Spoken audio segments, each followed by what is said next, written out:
भारत की मिठास से जरूर परिचित होंगे, लेकिन अक्सर हमें ये नहीं पता। एक लाइन बोले আমার বক্তব্য শেষ করব। মন কি বাত অনুষ্ঠান প্রতি মাসের শেষ রবিবারে অনুষ্ঠিত হয়। অন্যান্য অনুষ্ঠানের চাইতে মন কি বাত অনুষ্ঠান একটু ব্যতিক্রম অনুষ্ঠান।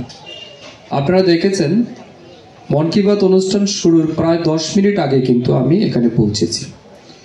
যদি এটা রাজনৈতিক অনুষ্ঠান হতো হয়তো বা আমরা একটু পরে আসতাম, কিন্তু মন কি বাত যেহেতু সকাল ঠিক 11 ঘটিকার মধ্যেই শুরু হয় এবং 11:30 বা কোনো সময় 11:40, 30 থেকে 40 মিনিটের অনুষ্ঠান এই সময়ের মধ্যে শেষ হয়।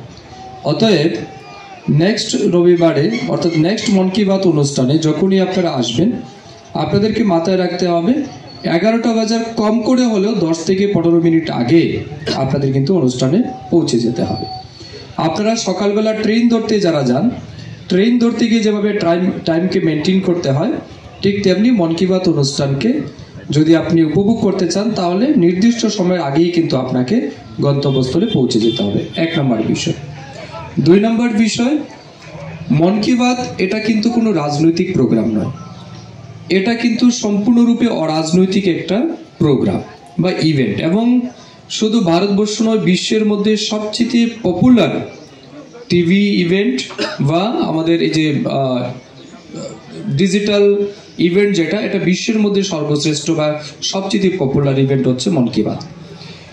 এই মন কি বাতে আমাদের দেশের যশস্বী প্রধানমন্ত্রী নরেন্দ্র মোদীজি আমাদেরকে অনেক অজানা তথ্য জানার সুযোগ করে দিচ্ছেন। এই যে আজকে মন কি বাত অনুষ্ঠানে তিনি যতগুলি কথা বলেছেন বেশিরভাগ জিনিস কিন্তু আমাদের অজানা, আমরা জানতাম না। তিনি কিন্তু সেটাকে 1 by 1 আর্টিকুলেট করেছেন। তিনি প্রথমেই গত 25 নভেম্বর আমাদের দেশের সবচেয়ে ভব্য যেটা রাম মন্দির, সেই রাম মন্দিরে ধ্বজারোহণ করেছেন তিনি, সেটা মন কি বাতে উল্লেখ করেছেন। এবং এই যে গৈরিক ধ্বজ এটা শুধুমাত্র একটি কাপড়ের টুকরো নয়, এটা হচ্ছে ভারতবর্ষের উন্নতির একটা প্রতীক, এটা হচ্ছে ভাইয়ের প্রতি ভাইয়ের সম্মানের প্রতীক। এই ধ্বজটা হচ্ছে পিতার প্রতি পুত্রের সম্মানের ধ্বজ।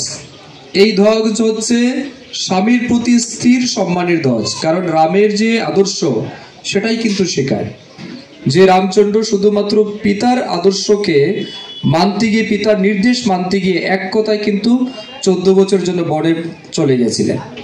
রামকে সঙ্গ দিতে গিয়ে তার স্ত্রী সীতা বনে চলে গেছিল, ভাইকে সঙ্গ দিতে গিয়ে লক্ষ্মণ বনে চলে গেছিল, ভরতকে সিংহাসনের জন্য রামকে বনবাসে পাঠানো হয়েছিল, কিন্তু ভরত বলছে না, আমি সেই সিংহাসনে বসবো না, এই সিংহাসনের অধিকারী হচ্ছেন রামচন্দ্র। রামের চরণ পাদুকা সিংহাসনে রেখে তিনি রাজ্য শাসন করেছেন। তো এটা হচ্ছে আমাদের আদর্শ, সেই আদর্শের প্রতীক কিন্তু এই গৈরিক ধ্বজ গত 25 নভেম্বর আমাদের প্রধানমন্ত্রীজি উত্তোলন করেছে। 26 নভেম্বর ভারতবর্ষের সংবিধানের যে আমাদের সর্বোচ্চ স্তম্ভ বা আমাদের যে পার্লামেন্ট, সেখানে আমাদের ভারতবর্ষের যে সংবিধান, সেই সংবিধান দিবস উদযাপন করা হয়েছে 26 নভেম্বর। 1949 সালের 26শে নভেম্বর ভারতবর্ষের সংবিধানকে অ্যাডপ্ট করা হয়েছিল। সেটাকে প্রাইম মিনিস্টারজি এবং অন্যান্য সমস্ত নির্বাচিত জনপ্রতিনিধিরা মিলিয়ে সেখানে সেলিব্রেট করেছেন, সেটাও প্রধানমন্ত্রীজি আমাদের সামনে তুলে ধরেছেন। মাননীয় প্রধানমন্ত্রীজি মন কি বাত অনুষ্ঠানে তিনি আমাদের সামনে রেখেছেন যে একটা সময় আমাদের দেশে এখন যেমন জিপিএস সিস্টেম আছে, জিপিএস এর মাধ্যমে আমরা এক জায়গা থেকে আরেক জায়গায় যেতে পারি, লোকেশন চিনতে পারি। যেমন আমি এখানে আসার জন্য অমিতাভ দা আমাকে লাইভ লোকেশন পাঠিয়েছে, আমি লাইভ লোকেশন দেখে এখানে চলে এসেছি। কিন্তু আগে তো সেই সিস্টেম ছিল না। তখনকার সময় আমাদের নেভি কমান্ডার যারা ছিলেন, নেভিতে যারা, তারা কিভাবে সমুদ্রপথে এক জায়গা থেকে অন্য জায়গায় যেত, তাদের যে ট্যালেন্ট সেটা তিনি আমাদের সামনে তুলে ধরেছেন।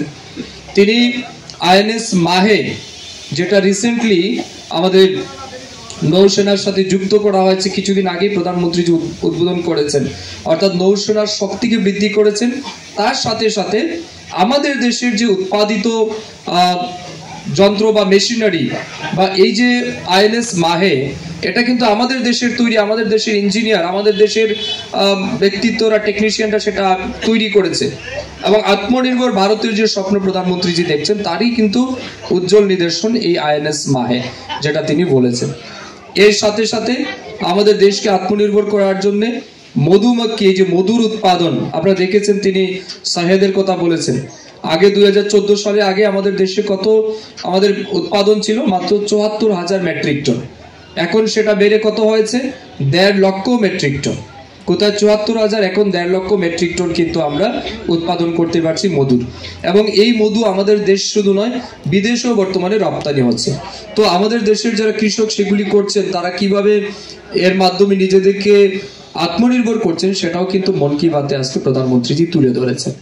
এর সাথে সাথে আপনারা জানেন এখন শীত সময় শুরু হয়ে গেছে, আমাদের শীতকালীন সময় শুরু আছে, উইন্টার ট্যুরিজম। এখন দেখবেন প্রচুর মানুষ বাইরে বেরোতে যায় শীতের সিজনে। তো প্রধানমন্ত্রীজি বলেছেন যে উইন্টার ট্যুরিজমে যারা বেড়াতে যাবেন তারা অবশ্যই হিমালয়ের পাদদেশ বা ওই এলাকাগুলিতে যাতে আপনারা বেরোতে যান সেটা তিনি বলেছেন। এবং আমরা যদি বাইরে যাই সেখানে যাতে আমরা স্বদেশি প্রোডাক্ট সেগুলিকে যাতে অ্যাডপ্ট করি সেটাও প্রধানমন্ত্রীজি কিন্তু আমাদের এই মন কি বাতের অনুষ্ঠানে তিনি আজকে তুলে ধরেছেন। তার সাথে সাথে কাশী তামিল সঙ্গম, এই যে আমাদের নমো ঘাট যেটা আছে প্রধানমন্ত্রী মোদীজির কাশীতে, সেখানে তামিল সঙ্গম হবে। এই যে কাশীতে তামিল সঙ্গম অর্থাৎ তামিলনাড়ুর যে সংস্কৃতি সেখানে ঘাটের মধ্যে তারা উদযাপন করবেন। এবং এই বছরের যেটা থিম রাখা হয়েছে সেই তামিল সঙ্গমের, সেটা হচ্ছে লার্ন তামিল, মানে তামিল শিখো, সেই থিম রেখে সেখানে কিন্তু প্রধানমন্ত্রীজি সেটাও আমাদের সামনে উল্লেখ করেছেন। এর বাইরে স্পোর্টসে আমরা কিভাবে আমাদের দেশকে এগিয়ে নিয়ে যাচ্ছি, এই বছরে এই নভেম্বর মাসে আমাদের দেশের মেয়েরা ক্রিকেটে আইসিসি ওমেন ক্রিকেট চ্যাম্পিয়নশিপ আমরা জিতেছি, আপনারা দেখেছেন। উইমেন ক্রিকেটে আমরা জিতেছি সেটা তিনি উল্লেখ করেছেন। তারপর যারা অন্ধ চোখে দেখে না তারা আমাদের যে সেখানে তারাও ওয়ার্ল্ড কাপ জিতেছে। আমাদের ব্লাইন্ড ক্রিকেট ওয়ার্ল্ড কাপ আমরা জিতেছি। তারপর টোকিওতে যেটা হচ্ছিল ডেফ চ্যাম্পিয়নশিপ, সেখানে আমাদের দেশের 26 জন এক্সপার্ট খেলোয়াড় তারা গোল্ড এনেছে, মেডেল এনেছে, ডিফারেন্ট টাইপের মেডেল। এগুলি কিন্তু প্রধানমন্ত্রীজি মন কি বাত অনুষ্ঠানে আমাদের সামনে তুলে ধরেছেন। তার সাথে সাথে আমাদের দেশের তিনি ভোকাল ফর লোকাল, স্বদেশি প্রোডাক্টকে অ্যাডপ্ট করার কথা বলেছেন। তাহলে এই যে যতগুলি কথা প্রধানমন্ত্রীজি মন কি বাতে তুলে ধরলেন, কোনো জায়গায় মোদীজি কি বলেছেন যে না বিজেপিকে ভোট দিন বা ওই রাজ্যে বিজেপি নির্বাচন আছে ভোট দিতে হবে বা বিজেপির কথা কোথাও বলেছেন কি? এক জায়গাতেও কিন্তু